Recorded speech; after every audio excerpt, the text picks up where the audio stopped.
The sun dipped below the horizon as the ambulance pulled up to the wrought iron gates of Blackthorn's psychiatric hospital. Its once grand facade, now cracked and weathered by decades of storms and neglect, loomed ominously against the twilight sky. The driver glanced nervously at the patient strapped inside the back, a man whose eyes gleamed with a strange mix of madness and intelligence. Dr. Evelyn Shaw stood in the dimly lit hallway of the hospital's intake ward, clipboard in hand, waiting for the arrival. The hospital had seen many dark cases, but none quite like this. Marcus Kane was a name whispered in law enforcement circles, a man accused of unspeakable acts, yet always one step ahead of capture. As the paramedics wheeled Marcus inside, his gaze swept the room with unsettling calm, eyes locking onto Evelyn's. A chill ran down her spine, though she masked it behind professional detachment. "Patient is highly dangerous," the lead paramedic warned. "Refuses to speak except in riddles. Claims he's not who they think he is." Evelyn nodded. She had seen patients like this, the ones who toy with their captors, bending reality with their words, seeping chaos into the minds of those who listen too closely. She glanced at the intake form. Diagnosed with multiple personality disorder, schizophrenia, and suspected psychopathy. No history of violence, until now. Marcus's past was a maze of contradictions, missing persons linked by his presence, but no concrete evidence tying him to crimes. His trial was dismissed due to insanity, and the court ordered him confined here indefinitely. Evelyn guided him to a small cell-like room with padded walls, securing the heavy door behind them. "Marcus," she said softly, "I'm Dr. Shaw. I want to help you. Will you talk to me?" His smile was a razor's edge. "Help? Or control? What's the difference?" The line between doctor and patient blurred as Evelyn stepped into the shadowed depths of Marcus's fractured mind, a place where reality twisted, and the greatest threat was not the man, but what lurked beneath. The padded room felt colder than it should have, the sterile white walls absorbing rather than reflecting the scant light. Marcus sat cross-legged on the thin mattress, his eyes closed, breathing slow and measured, but Evelyn sensed no peace within him. Instead, the silence was heavy, like the calm before a storm. She pulled up a chair just outside his reach, notebook open. "Tell me about the voices, Marcus. When did they start?" His eyes snapped open, pupils dilated like a predator's. "Voices?" He laughed, but it wasn't quite human. "They've always been here. We're old friends." Evelyn swallowed her unease. "Who is we?" He tilted his head, mocking. "You and I are just one part of the story. There are others, shadows. Pieces of me scattered in places you dare not look." The hospital's reputation wasn't just for its patients. Staff whispered about things they couldn't explain, strange disappearances, patients who vanished from locked wards, eerie sounds echoing through empty hallways at night. Evelyn had dismissed these as rumors until her own nightmares began, fragments of distorted faces, cryptic laughter, and whispers in the dark calling her name. That night, after Marcus was secured in his cell, she found a folded scrap of paper slipped under her office door. On it, a message scrawled in shaky handwriting, "Look deeper. The shadows see you." Her pulse quickened. Was it a cruel prank? Or a warning? Determined to understand the darkness enveloping both Marcus and Blackthorn, Evelyn dove into his file again, the reports, interviews, and chilling confessions penned by previous doctors. Marcus's multiple personalities weren't just dissociations, they were distinct entities battling for control, one sweet and frightened, another violent and cunning, and a third, something inhuman.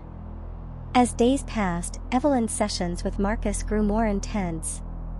He spoke in riddles, weaving a story about a presence lurking beneath the hospital's foundations, feeding on fear and twisting minds.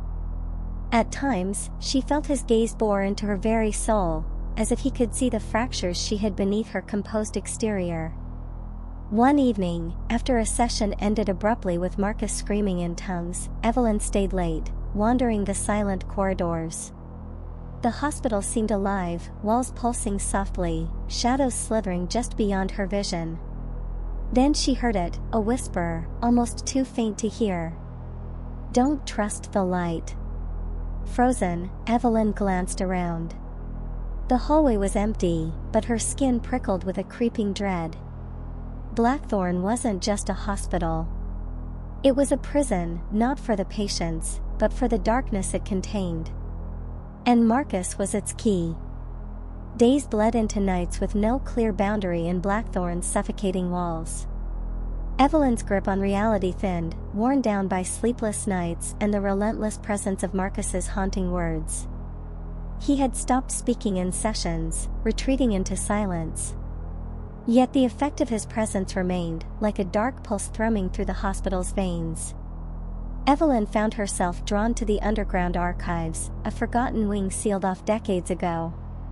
The hospital's director had warned staff to avoid it, citing structural hazards, but something pulled her there, a whisper in her mind she couldn't resist. The door creaked open, revealing dust-choked shelves lined with brittle files and yellowed photographs.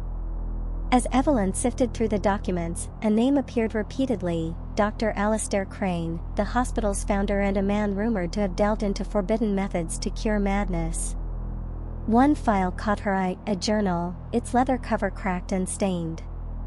Opening it, she read Crane's scrawled entries describing experiments with patients whose minds fractured beyond repair, who seemed to vanish into something else, something darker. Her heart hammered as she turned the pages, each more disturbing than the last. One passage spoke of a veil, a thin membrane between worlds that could be pierced by those with fractured minds. Crane claimed Marcus Kane was the key, the vessel through which the veil thinned. Suddenly, a cold breath brushed her neck. Spinning around, she saw no one, only shadows dancing in the flickering light. "Dr. Shaw," a voice hissed. The journal slipped from her hands as the whisper grew into a chorus of voices, echoing from the walls themselves. Evelyn fled back to her office, locking the door behind her. Her hands trembled as she dialed security, but the line was dead. The hospital had cut her off. She was trapped. That night, as the moonlight filtered weakly through barred windows, Evelyn's dreams twisted into a nightmare where Marcus's fractured selves whispered secrets, their faces morphing into grotesque masks. She awoke to find her office wall scratched with a message: "The veil breaks. You will see." Fear pooled in her chest, but beneath it simmered a fierce determination. If Marcus was the key, Evelyn would have to unlock his mind, even if it meant crossing into the darkness herself. The days that followed felt like sinking deeper into a cold abyss. Evelyn's grasp on time fractured, hours lost, memories slipping like sand through her fingers. Marcus remained silent, but his presence seeped into every corner of Blackthorn, twisting reality around her. She started seeing things in the corners of her vision, fleeting shadows that vanished when looked at directly, whispers weaving through the sterile air like poison. Staff avoided her, whispering about her unraveling sanity, but Evelyn barely noticed. Determined to break through Marcus's silence, Evelyn devised a risky plan: immersive hypnosis, a method banned years ago for its unpredictable effects. Desperation outweighed caution. In the dim light of the therapy room, Marcus sat across from her, expression unreadable. Evelyn's voice lowered to a hypnotic cadence, coaxing him to open the doors of his fractured mind. At first, nothing happened. Then Marcus's eyes rolled back, and a cold smile spread across his face. Suddenly, the room seemed to darken, the air thickening. Evelyn felt herself slipping, her consciousness pulled toward an endless void. Visions exploded behind her eyelids, twisted landscapes where light fractured like broken glass, voices layered over one another in a chaotic symphony. She saw Marcus, or what he truly was, a fractured soul tethered between worlds, haunted by entities feeding on his madness. A figure emerged from the shadows, tall, with eyes like burning coals and a grin that split its face in two. It whispered promises of power and freedom, but Evelyn sensed the trap. Desperate to escape, she forced herself awake, gasping for air. Marcus sat calmly, eyes clear now, but the darkness clung to him like a second skin. "You touched it," he said softly. "The veil, it's tearing." From that moment, the hospital transformed. Patients began acting erratically, violent episodes surged. Lights flickered, walls seemed to breathe. Evelyn realized Marcus wasn't just a patient, he was a conduit. The darkness he carried was awakening, hungry for release. Her final hope lay in confronting the very thing Crane wrote about, the veil itself. But to do that, Evelyn would have to descend into the hospital's forbidden depths, where reality blurred and the monsters waiting were not just in the minds of the mad. The stairwell to the hospital's depths was narrow, suffocating, and soaked with decades of neglect. Evelyn's flashlight barely pierced the choking darkness, each step echoing like a heartbeat in the void. She clutched the faded journal of Dr. Alistair Crane, the cryptic warnings burning in her mind. The veil thins. Beware what crosses through. As she descended, the walls seemed to close in, the air growing thick with a metallic scent, blood or rust, she couldn't tell. At the bottom, an ancient door, sealed with rusted chains and symbols carved deep into the wood, blocked her way. With trembling hands, Evelyn pushed it open. Beyond was a cavernous chamber, pulsing with an unnatural blackness that swallowed the weak beam of her flashlight. Shadows writhed like living things, and in the center, a figure knelt, Marcus, or whatever remained of him, his eyes glowing with a terrible light. Around him, the veil tore like fragile glass, revealing writhing shapes from a realm beyond understanding, malformed faces, endless mouths screaming in silent agony, and eyes that watched her from the abyss. "Welcome," Marcus whispered, voice no longer his own, layered with countless others. "You came to see the truth."